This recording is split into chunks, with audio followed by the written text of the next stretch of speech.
हाँ जी, नमस्कार, जय हिंद साथियों, कैसे हो आप सभी? स्वागत करता हूँ आप सभी का लक्ष्य एजुकेशन पोर्टल के यूट्यूब चैनल में।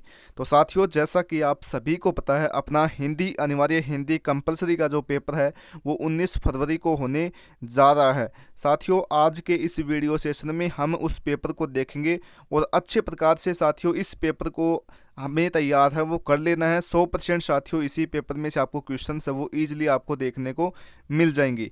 तो चलिए साथियों, बिना टाइम वेस्ट करते हुए आज के इस वीडियो की शुरुआत करते हैं। शुरुआत करने से पहले आप सभी से एक छोटी सी रिक्वेस्ट करना चाहूँगा। चैनल के ऊपर पहली बार विजिट कर रहे हो तो चैनल को सब्सक्राइब करके वीडियो को साथियों लाइक करना और हाइप का बटन दबाकर हाइप जरूर करना। तो सबसे पहले जैसा कि आप सभी को पता है कि यहाँ पर अपना नामांकन यानी कि रोल नंबर है वो फिल कर लेना है। साथियों, पेपर के अंदर आपको 18 टोटल क्वेश्चन देखने को मिलेंगे और 7 पेज आपको इस पेपर में देखने को मिलने वाले हैं। और जैसा कि आप सभी को पता है कि पेपर का सॉल्यूशन करने के लिए आपको 3 घंटे 15 मिनट का समय है वो आपको दिया जाएगा। टोटल पेपर है वो साथियों 80 मार्क्स का हो जाएगा और 20 मार्क्स आपके स्कूल से भेजे जाएंगे यानी कि शतरांक के रूप में। तो चलिए इसके बाद देखिए साथियों, परीक्षार्थियों के लिए सामान्य निर्देश है वो आप सभी अच्छे प्रकार से पढ़ सकते हो। सबसे पहले आपको यहाँ पर रोल नंबर फिल कर लेना है। इसके बाद सभी क्वेश्चन आपको हल करने हैं। कोई भी क्वेश्चन आपको चाहे आइए या नहीं आइए, लेकिन आपको कोई भी क्वेश्चन ब्लैंक है वो नहीं छोड़कर आना है। सभी क्वेश्चन आपको करके आने हैं। इसके बाद देखिए, प्रत्येक प्रश्न का उत्तर आपको उत्तर पुस्तिका में ही लिखना है। और जिन प्रश्नों के साथियों आंतरिक खंड यानी कि जो अथवा वाले क्वेश्चन हैं उनके उत्तर एक ही आपको देना है, ठीक है। और ये आप सभी देख सकते हो। और इसके बाद देखिए, यहाँ से अपना जो क्वेश्चन पेपर है वो स्टार्ट होता है और सबसे पहले खंड ए है वो देखने को मिलता है। और खंड ए में साथियों आपको एमसीक्यूज और जो फिलिंग द बैलेंस वाले क्वेश्चन है वो देखने को मिलते हैं। तो चलिए साथियों, साथ में आपको भी इन क्वेश्चनों को सोल्व करने का प्रयास है वो करना है। तो देखिए यहाँ पर साथियों, पहला क्वेश्चन यहाँ पर क्या पूछा है कि, और देखिए यहाँ पर प्रत्येक क्वेश्चन 1 मार्क्स का आपको देखने को मिल रहा है। जब देखिए साथियों, पहला क्वेश्चन क्या कहता है कि जब घटना के दृश्य मिल जाते हैं तब उन दृश्यों के आधार पर एंकर पड़ता है उसे क्या कहते हैं। बड़ा इंपॉर्टेंट क्वेश्चन है साथियों। तो यहाँ पर आप सभी क्या करेंगे, ऑप्शन नंबर सी यानी कि एंकर विजुअल आप सभी को बताना होगा। ऑप्शन नंबर सी बिल्कुल सही उत्तर यहाँ पर हो जाएगा। इसके बाद देखिए साथियों, भारत में पहला छापाखाना गोवा में कब खुला। एक तो आप सभी को ये ध्यान में रखना है कि पहला छापाखाना है वो गोवा में खुला था। अब ये पूछ रहा है कि कब खुला था, ठीक है। ये भी कहीं ना कहीं इंपॉर्टेंट बनता है। तो यहाँ पर ऑप्शन नंबर बी यानी कि 1556 ईस्वी में, ठीक है। ऑप्शन नंबर बी बिल्कुल सही उत्तर यहाँ पर हो जाएगा। इसके बाद देखिए, निम्न में से राजस्थानी की बोली नहीं है, ठीक है। तो मगही आप सभी को करना है। ऑप्शन नंबर डी बिल्कुल सही उत्तर यहाँ पर हो जाएगा। ध्यान में रखना साथियों। और ये किसकी भाषा है, ये साथियों बिहार की है। ये भी आप सभी को पता होना चाहिए अगर ध्यान में रखते हो तो। इसके बाद देखिए, हिंदी व्याकरण को मोटे तौर पर कितने वर्गों में विभाजित है वो किया गया है। तो बताओ साथियों, यहाँ पर सही उत्तर आप सभी क्या करने जा रहे हैं। तो बिल्कुल यहाँ पर 4 आप सभी को करना है। ऑप्शन नंबर बी बिल्कुल सही उत्तर हो जाएगा, ठीक है। कौन कौन से हो जाएंगे साथियों, ये भी आप सभी को पता होना चाहिए। वर्ण, शब्द, पद और वाक्य विचार, ये आप सभी को पता होना चाहिए। इसके बाद देखिए, महादेवी वर्मा को निम्न में से किस लिए साथियों ज्ञानपीठ पुरस्कार है वो दिया था यानी कि प्राप्त हुआ था। तो यहाँ पर उनकी रचनाएं हैं वो लिखी गई हैं और आपको बताना ज्ञानपीठ पुरस्कार है वो कौन सी रचना के माध्यम से मिला था। तो यामा के माध्यम से। ऑप्शन नंबर डी बिल्कुल सही उत्तर यहाँ पर हो जाएगा, इंपॉर्टेंट है। नेक्स्ट क्वेश्चन देखिए साथियों, उपभोक्तावाद और बाजारवाद पर गहरी वैचारिक चर्चा किस अध्याय में की गई है। आप सभी को अच्छे प्रकार से पता है और मोस्ट इंपोर्टेंट चैप्टर साथियों अपना बाजार दर्शन वाला यहाँ से लिया गया है। ऑप्शन नंबर बी बिल्कुल सही उत्तर यहाँ पर हो जाएगा। ध्यान रखना साथियों, इंपॉर्टेंट है, अच्छे प्रकार से हमें याद होना चाहिए। इसके बाद देखिए साथियों, सीरीज के फूल निबंध में देह बल के ऊपर आत्म बल का महत्व सिद्ध करने वाली किस इतिहास विभूति का उल्लेख है वो किया है यानी कि किसने किया है साथियों। तो यहाँ पर गांधी जी आप सभी को करना होगा। ऑप्शन नंबर सी बिल्कुल सही उत्तर यहाँ पर हो जाएगा। अब देखिए साथियों, इससे पहले मैं आप सभी को एक बात है वो बता देता हूँ, एक सेकेंड।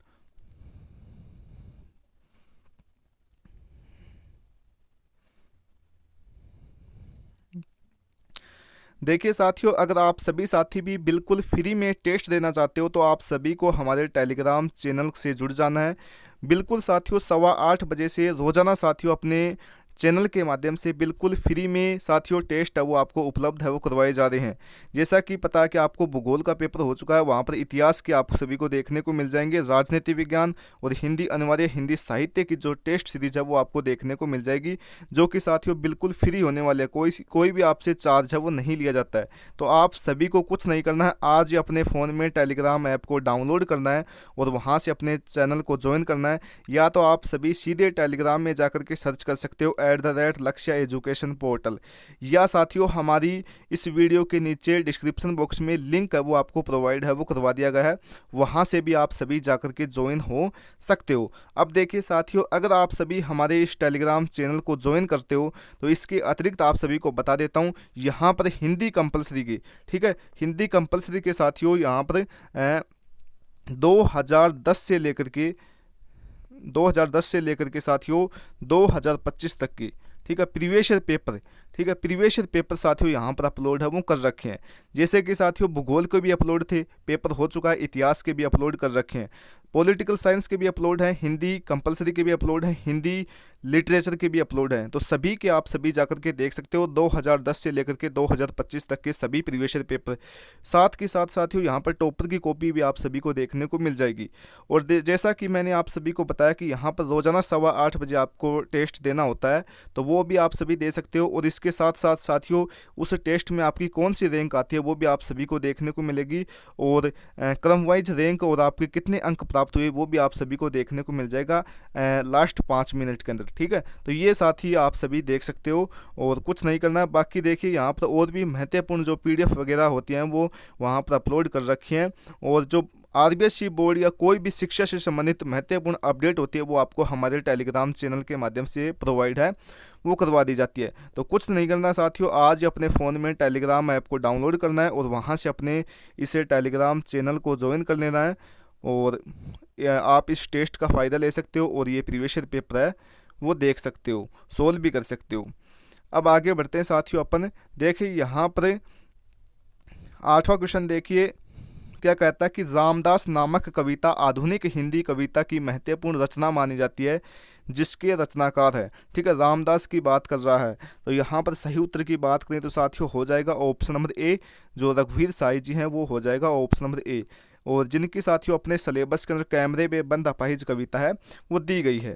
तो ये भी आप सभी को पता होना चाहिए। जैसा कि आप सभी को पता है कि एक सह प्रसंग व्याख्या भी आती है अपने सिलेबस के अंदर, तो उसके अंदर हमें लिखना होता है, ठीक है, अपनी बुक का नाम और जो लेखक या कवि है उसका नाम। तो ये आप सभी को पता होना चाहिए सभी चैप्टर्स की। इसके बाद देखिए साथियों, उषा कविता में प्रातः नभ को किसके समान है वो नीला बताया है। बड़ा इंपॉर्टेंट क्वेश्चन साथियों, शंख के समान, ऑप्शन नंबर डी बिल्कुल सही उत्तर यहाँ पर हो जाएगा। 10वां क्वेश्चन देखिए, खेत में पैदा होने वाला अन्न कुछ समय बाद समाप्त हो जाता है, किंतु साहित्य का रस कालजयी व अनंत है, यह भावना किस कविता में भलीभूत है। तो यहाँ पर आप सभी क्या करेंगे साथियों, 10वें क्वेश्चन का सही उत्तर, इजी क्वेश्चन है, कर सकते हो आप सभी बिल्कुल, यहाँ पर ऑप्शन नंबर बी यानी कि छोटा मेरा खेत, ठीक है। और बात करें साथियों इस चैप्टर के लेखक की तो वो हो जाएगा उमा शंकर जोशी, ठीक है, ऑप्शन नंबर बी बिल्कुल सही उत्तर यहाँ पर हो जाएगा। इसके बाद देखिए, अतीत में दबे पाँव किस विद्या की रचना है, ठीक है, तो ये हो जाएगी साथियों यात्रा वृत्तांत, ठीक है, ऑप्शन नंबर सी बिल्कुल सही उत्तर यहाँ पर हो जाएगा। ध्यान रखना साथियों, इंपॉर्टेंट हो जाएगा क्वेश्चन।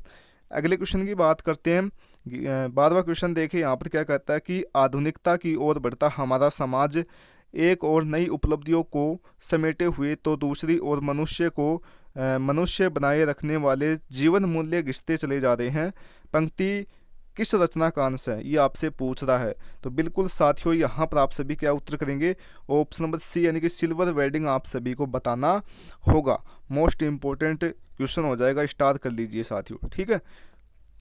अब देखिए साथियों, यहाँ से अपने जो फिलिंग द बैलेंस रिक्त स्थान वाले क्वेश्चन है वो स्टार्ट होते हैं। तो देखिए यहाँ पर पहला, और जो ये व्याकरण से आपको देखने को मिलेंगे। तो पहला क्वेश्चन देखिए साथियों क्या कहता है कि जब किसी शब्द के मुख्यार्थ में बाधा हो या अभिष्ट अर्थ का बोध न हो तथा लक्षण के आधार पर अर्थ प्रकट हो, वहाँ पर खालिस्तान शब्द शक्ति होती है। क्वेश्चन साथियों एक तो शब्द शक्ति से, दो तो शब्द शक्ति से देखने को मिलेंगे, एक अलंकार से देखने को मिलेगा, ठीक है, 2 अलंकार से देखने को मिलेंगे और बाकी 2 परिभाषिक शब्दावली से देखने को मिलेंगे। ऐसे आपको क्वेश्चन है वो देखने को मिलेंगे। तो यहाँ पर सही उत्तर आप सभी क्या करेंगे साथियों, जहाँ पर मुख्यार्थ अर्थ में बाधा हो, ठीक है, और लक्षणों का अर्थ अलग निकले तो क्या करेंगे आप सभी, लक्षणा हो जाएगा। सही उत्तर है बिल्कुल यहाँ पर लक्षणा आप सभी को करना होगा। अच्छा क्वेश्चन है, ठीक है, और इसकी परिभाषा आप सभी को पता होना चाहिए, डेफिनेशन, ठीक है। संध्या हो गई वाक्य में शब्द शक्ति है, तो यहाँ पर आप सभी क्या करेंगे, तो यहाँ पर आप सभी को करना होगा साथियों व्यंजना, ठीक है, व्यंजना आप सभी को लिखना होगा, ठीक है। तो ये आप सभी यहाँ पर कर सकते हो।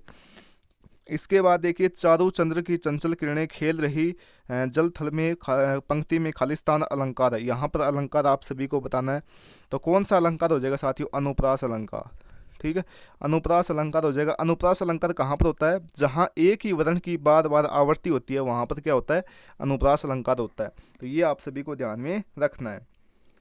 इसके बाद देखिए साथियों, यमक अलंकार में शब्दों की खालिस्तान होती है, तो यहाँ पर आप सभी क्या करेंगे साथियों, यहाँ पर आप सभी को करना है शब्दों की आवर्ती होती है, ठीक है, शब्दों की क्या होती है, आवर्ती होती है, ठीक है, आवर्ती आप सभी लिख देना, और जिसके साथियों अर्थ है वो अलग अलग होते हैं, ठीक है, ये भी आप सभी को पता होना चाहिए, ठीक है। इसके बाद देखिए साथियों, इनक्लोजर शब्द के लिए सही हिंदी परिभाषिक शब्द है, ठीक है, इनक्लोजर शब्द के लिए सही हिंदी परिभाषिक शब्द है, ये परिभाषिक शब्दावली से पूछा गया है, और यहाँ पर सही उत्तर की बात करें तो संलग्नक हो जाएगा, ठीक है, ये आप सभी को लिखना है संलग्नक, ठीक है। कार्यवर्त के लिए सही अंग्रेजी परिभाषिक शब्द है, ये आपको दो देखने को मिलेंगे, एक तो इंग्लिश का हिंदी में ट्रांसलेट करना है, और एक आपको हिंदी का इंग्लिश में ट्रांसलेट करना है, ठीक है। तो इसके लिए साथियों मिनट्स हो जाएगा, ठीक है, कार्यवर्त के लिए मिनट्स हो जाएगा, ये आप सभी को यहाँ पर लिखना होगा इस फिलिंग द बैलेंस में। और देखो फिलिंग द बैलेंस में आपको ये लिखने की कोई भी आवश्यकता नहीं होती, बस आपको सिर्फ उत्तर ही देना है, बाकी आपका सही मार्क्स पूरे में से आपको पूरे है वो मिल जाएंगे, क्योंकि वहाँ पर टाइम का अभाव होता है, तो इसलिए हमें टाइम का भी अच्छे प्रकार से मैनेजमेंट है वो करना होता है। इसके बाद देखिए तीसरा क्वेश्चन क्या कहता है कि निम्नलिखित अपठित गद्यांश को पढ़कर नीचे पूछे गए क्वेश्चनों के आपको उत्तर वो देने हैं, तो दे सकते हो आप सभी अच्छे प्रकार से, ईजी, ये आपको जो अपठित गद्यांश पद्यांश है वो देखने को मिलेंगे, तो इनको हमें अच्छे प्रकार से तैयार है वो कर लेना है। देखिए कुछ इंपॉर्टेंट काम आ गया था, इसी कारण से इस वीडियो को पॉज करना पड़ा। तो देखो जैसा कि बात कर रहे थे हम अपठित गद्यांश की, तो देखो इस अपठित गद्यांश को हमें अच्छे प्रकार से एक बार रीड करना है पूरे के पूरे को, और इसके बाद जो क्वेश्चन पूछे गए हैं इनके आपको उत्तर वो देने का प्रयास करना है।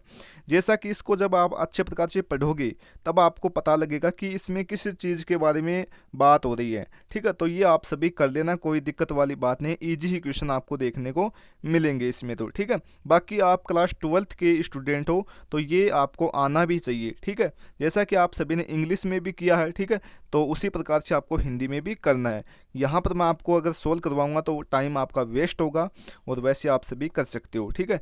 ये आपको अपठित पद्यांश देखने को मिलेगा, ठीक है, तो देख सकते हो आप सभी, और इनको आप सभी अच्छे प्रकार से सोल्व वो कर सकते हो। अब देखिए यहाँ पर अपना जो पांचवा क्वेश्चन है वो देखने को मिलेगा साथियों, अति लघुतरात्मक क्वेश्चन जिनके उत्तर आपको 20 शब्दों में देने होते हैं, ठीक है। तो देखिए यहाँ पर क्या पूछा साथियों, क्वेश्चन देख लीजिए। यहाँ पर कहता कि पहलवान की ढोलक पाठ में एक्समात गांव में क्या वज्रपात हुआ था, ठीक है। क्वेश्चन बड़ा ही इंपॉर्टेंट है और अच्छे प्रकार से हमें याद भी करना है, ठीक है। क्वेश्चन देखने को भी मिल सकता है, तो यहाँ पर सही उत्तर की बात करें तो जैसा कि आप सभी को पता है कि जो पहलवान की ढोलक अपना जो चैप्टर है इसके अंदर क्या होता है, अचानक से साथियों बीमारी फैल जाती हैं, जैसे कि हैजा, मलेरिया वगैरह, ठीक है, जिसके कारण से लोग क्या है वो मरने लगते हैं। तो वज्रपात का मतलब संकट आ जाता है, ठीक है, गांव के ऊपर क्या हो जाता है, संकट आ जाता है। तो ये आप सभी को इसके बारे में लिखना है, ठीक है, तो लिख सकते हो आप सभी, कोई दिक्कत वाली बात नहीं है। अनामदास का पोथा उपन्यास के उपन्यासकार कौन है, यानी कि लेखक का नाम आपको बताना है और जिनकी रचना ये अनामदास का पोथा होने वाली है। तो इसकी बात करें साथियों, हजारी प्रसाद द्विवेदी जी हो जाएगा, ठीक है, ये आप सभी को ध्यान में रखना है। इसके बाद देखिए, खुद को हिंदी और उर्दू का दोहाब मानने वाले कवि की दो काव्य रचनाओं के नाम आपको बताने हैं, तो कौन कौन हो जाएगा साथियों, शमशेर बहादुर सिंह जी हो जाएगा, ठीक है, एक तो ये ध्यान में रखना। और इनकी दो रचनाएं की बात करें तो कुछ कविताएं चुका हूँ मैं भी नहीं, तो ये आप सभी इसके बारे में बता सकते हो। इसके बाद देखिए, कैमरे में बंद अपाइज, ठीक है, शमशेर बहादुर सिंह की हो जाएगी, कविता में रघुवीर साहिब जी की हो जाएगी, और किस संग्रह से ली गई है, ठीक है, तो ये ली गई है साथियों यहाँ पर लोग भूल गए इसे, ठीक है, ये आप सभी को पता होना चाहिए। आप लोगों को अनदेखी सेक्शन की घड़ी भी सुस्त हो गई है। सिल्वर वेडिंग पार्ट के आधार पर यह कथन है वो किसका है? तो किसका हो जाएगा साथियों? यशोधर बाबू जी का हो जाएगा। ये भी आप सभी को ध्यान में रखना है। अतीत में दबे पाव पाठ के आधार पर बताइए कि मोहनजोदड़ो पर 3 खंडों का एक विशद प्रबंधन किसने छपवाया था? तो ये छपवाया था साथियों जॉन मार्शल ने। किसने? जॉन मार्शल ने। ये आप सभी को ध्यान में रखना है, क्वेश्चन इंपॉर्टेंट है। इसके बाद देखिए साथियों, यहाँ से अपने क्वेश्चंस हैं वो बड़े वाले यानी कि सेक्शन बी स्टार्ट होता है। और देखो पेपर के अंदर आप सभी ब्लैक पेन का यूज है वो कर सकते हो, कोई भी समस्या नहीं होती है। ठीक है, तो कोई दिक्कत वाली बात नहीं है। ब्लैक पेन का अच्छे प्रकार से यूज है वो आप सभी करिएगा, ताकि आपकी जो राइटिंग वगैरह है वो भी अच्छे प्रकार से दिखे आप सभी को। ठीक है, तो देखिए यहाँ पर निम्नलिखित लघु उत्तरात्मक क्वेश्चन के उत्तर आपको 40 शब्दों में देने हैं। पहला क्वेश्चन पूछा कि मुद्रित माध्यमों में लेखन के लिए किन किन बातों का आपको ध्यान है वो होना चाहिए या रखना चाहिए। तो इसके अंदर बात सीधी सी है, यानी कि जो अपन कॉपी में लिखते हैं वही जानकारी यहाँ पर लिखनी है। यानी कि मान लो मुद्रित माध्यम है, यानी कि जो लिखने वाला माध्यम है उसके अंदर आप सभी कौन कौन सी सावधानियां बरत सकते हो, जैसे कि भाषा की शुद्धता कर सकते हो, व्याकरण का अच्छे प्रकार से प्रयोग कर सकते हो। ठीक है, और लिखते समय काटापिटी नहीं करोगे आप सभी। ठीक है, एक समय सीमा का पालन करोगे, तो ये बातें आप सभी लिख सकते हो। और एक सबसे इंपॉर्टेंट चीज़ है साथियों, भाषा सरल और इजी होनी चाहिए। ठीक है, जैसा कि पाठक को समझ में आ जाए, तो ये बातें आप सभी इसके अंदर बता सकते हो। 40 शब्दों में आपको इसका उत्तर वो देना है। ठीक है, 7वां क्वेश्चन देखिए, विशेष लेखन की भाषा और शैली की 4 विशेषताएं आपको बतानी है। तो बता सकते हो साथियों आप सभी इसके अंदर, यानी कि इसके अंदर ना तकनीकी शब्दावली का प्रयोग होता है। ठीक है, और इसकी शैली वर्णात्मक के साथ साथ तथ्यात्मक भी होती है। तो ये बातें इसके अंदर आप सभी को बतानी होती हैं। रेडियो नाटक के लिए कहानी का चुनाव करते समय कौन कौन सी सावधानियां रखनी चाहिए। ठीक है, तो इसके अंदर भी आप सभी बता सकते हो। इजी क्वेश्चन है, पात्रों की संख्या सीमित होनी चाहिए ताकि श्रोता भ्रमित न हो। ठीक है, अत्यधिक जटिल व बड़े कालखंड वाली कहानियां नहीं होनी चाहिए। तो ये आप सभी इसके अंदर बता सकते हो। इसके बाद देखिए, लेखक ने सीरीज को कालजयी अवधूत क्यों कहा है? क्या आप लेखक के मत से सहमत हैं? ये क्वेश्चन भी इंपॉर्टेंट है, ध्यान रखना। तो कालजयी अवधूत क्यों कहा है? ये साथियों जो सीरीज का पेड़ होता है वो गर्मी के अंदर लू के अंदर है ना एक सन्यासी की तरह खड़ा रहता है। ठीक है, यानी कि ये घबराता नहीं है, कोई भी परिस्थिति हो उसके अंदर ये डटा रहता है। तो इसी कारण से जो लेखक हजारी प्रसाद द्विवेदी जी हैं उन्होंने शीरीष के फूल को कालजयी अवधूत है वो माना है। तो ये आप सभी बता सकते हैं। पतंग कविता में प्रयुक्त 2 बिंबों की आपको उदाहरण सहित आपको बताने हैं। ठीक है, जैसा कि दृश्य बिंब, गतिशील बिंब कहाँ कहाँ प्रयोग हुआ है वो आप सभी बता सकते हो। और पतंग कविता वो अपने जो आलोक धनवाज जी कवि हैं उसकी है, ये भी आप सभी को पता होना चाहिए। 11वां क्वेश्चन देखिए, यशोधर बाबू की कहानी को नई दिशा देने के लिए किस कंधा की महत्वपूर्ण भूमिका रही? आपके जीवन को दिशा देने में किसका महत्वपूर्ण योगदान रहा, क्यों और कैसे? बता सकते हो, कोई दिक्कत वाली बात नहीं है। अच्छे प्रकार से अपने टीचर का नाम लिख सकते हो या अपने परिवार के सदस्य का नाम लिख सकते हो। ठीक है, तो ये आप सभी बता सकते हो। झुंझ आत्म कथात्मक उपन्यास के नायक को पुनः पाठशाला जाने के लिए कौन कौन से प्रयास किए और क्यों? ठीक है, तो ये आप सभी कर सकते हो। इसके बाद देखिए सेक्शन सी यहाँ से देखने को मिलता है। भक्ति अच्छी है यह कहना कठिन होगा, उसके दुर्गुणों का अभाव नहीं पंक्ति पर अपने तर्क विचार प्रस्तुत करने। या आप ये भी कर सकते हो, ये बाजार दर्शन से लिया गया है। परचेजिंग पावर क्या है? यह बाजार की किस सार्थकता प्रदान करती है, दे सकती है। अपने विचार लिखिए। दिन जल्दी जल्दी ढलता है, कविता की मूल संवेदना आपको लिखनी है। रुबाइयाँ, कविता का मूल भाव आपको स्पष्ट करना है। ठीक है, झुंझ शीर्षक के औचित्य पर विचार लिखते हुए नायक की चारित्रिक विशेषताएं आपको बतानी है। इसके बाद देखिए, सिंधु सभ्यता की खूबी उसका सौंदर्य बोध है। राज पोषित न होकर समाज के कल्याण की पोषित परंतु ने सभ्यताओं की विशेषता वो आपको विश्लेषण करना है। तुलसीदास का जीवन परिचय और फणीश्वर नाथ रेणु का जीवन परिचय आपको बताना है। इसके बाद देखिए साथियों, यहाँ पर अपने जो खंड द है वो देखने को मिलता है। ठीक है, खंड द है वो यहाँ से अपना देखने को मिलता है। और खंड द के अंदर आपको करनी होती है साथियों सप्रसंग व्याख्या। तो सप्रसंग व्याख्या कैसे करते हैं आप सभी को पता होना चाहिए, और 4 मार्क्स की देखने को मिलेगी। सप्रसंग व्याख्या सबसे पहले तो साथियों लिखना होता है आप सभी को प्रसंग। ठीक है, देख सकते हो आप सभी ये लिखना होता है प्रसंग। ठीक है, तो सबसे पहले आप सभी लिखेंगे प्रसंग, और जिसके अंदर लिखना साथियों प्रस्तुत पंक्तियाँ हमारी पाठ्यपुस्तक आरोह भाग 2 में संकलित कुंवर नारायण जी द्वारा लिखित कविता के बहाने कुंवर नारायण जी द्वारा लिखित अपने सिलेबस से ली गई है। तो ये बातें आप सभी इसके अंदर बता सकते हो। और बाकी इसके बाद आपको लिखना होता है व्याख्या। नीचे क्या लिखना होता है? व्याख्या लिखना होता है। और व्याख्या के अंदर इसके बारे में आपको संपूर्ण वर्णन है वो करना होता है। और इसके नीचे आप सभी विशेष भी लिख सकते हो अच्छे प्रकार से। बाकी 2 पॉइंट लिखते हैं तब भी आपको पूरे में से पूरे मार्क्स हैं वो मिलते हैं। इसके बाद ये कर सकते हो आप सभी, जो कि अपना उससे लिया गया है, क्या बोलते हैं, सूर्यकांत त्रिपाठी निराला बादल राग से लिया गया है, बादल राग से लिया गया है। इसके बाद गद्यांश भी देखने को मिलेगा, ये भी 4 मार्क्स का देखने को मिलेगा। ठीक है, तो कर सकते हो आप सभी, कोई भी दिक्कत वाली बात नहीं है, यहाँ तक तो इजी है। ठीक है, शासन सचिव शासन सचिवालय राजस्थान सरकार चिकित्सा विभाग की ओर से प्लस पोलियो अभियान के लिए आपको प्रारूप ज्ञापन करना है। ठीक है, तो ये आप सभी देख सकते हो। राजस्थान में हैंडलूम के कारखाने खुलवाने हेतु निरारू प्रारूप अधिसूचना आपको लिखनी है, 5 मार्क्स की आएगी ये। ठीक है, अच्छे प्रकार से तैयार करना है। निबंध की बात करें तो मातृभाषा और उसका महत्व, ये निबंध आप सभी को देखने को मिल रहे हैं, 5 मार्क्स का ही आएगा। इसके अंदर आपको 2 पेज तो कम से कम भरने ही हैं। ठीक है, तो कर सकते हो आप सभी, कोई नहीं है। ये था साथियों अपना आज का पेपर। कैसा पेपर लगा आप सभी को, इजी है या हार्ड? ठीक है, और इस पेपर में से भी साथियों 100% आपको क्वेश्चन से वो देखने को मिलेंगे, ज़्यादा नहीं तो साथियों 5 या 6 क्वेश्चन तो ईजिली आपको देखने को मिल जाएंगे। बाकी साथियों मैंने ज्योग्राफी का भी पेपर डाला था, वहाँ पर सीधे MCQs के MCQs यानी कि जो ऑप्शन होते हैं वो के वो भी छपे हैं, आप सभी जाकर के देख सकते हो। ऐसा वैसा वीडियो बिल्कुल भी नहीं बनाया जाता है, अच्छे प्रकार से सोच समझकर ही वीडियो बनाया जाता है। तो आप सभी कर सकते हो। बाकी देखिए, जैसा कि मैंने बताया कि आप सभी बिल्कुल फ्री में टेस्ट दे सकते हो। प्रीवियस ईयर पेपर अपने टेलीग्राम चैनल के माध्यम से प्राप्त कर सकते हो। 8:15 बजे से अपना टेस्ट है वो स्टार्ट होता है, तो कोई भी दिक्कत वाली बात नहीं है, वहाँ से आप सभी जाकर के ज्वाइन हो सकते हो। अगर आपको कोई भी समस्या आती है तो 9079615773 के ऊपर आप सभी 73 के ऊपर आप सभी व्हाट्सएप के ऊपर मैसेज है वो कर सकते हो। आपकी क्यूरी का ध्यान है वो रखा जाएगा और आपको तुरंत रिप्लाई देने का प्रयास है वो किया जाएगा। तो ये आप सभी देख सकते हो। बाकी मैं मिलता हूँ साथियों अगली वीडियो के साथ, तब तक के लिए जय हिंद, जय भारत, वंदे मातरम।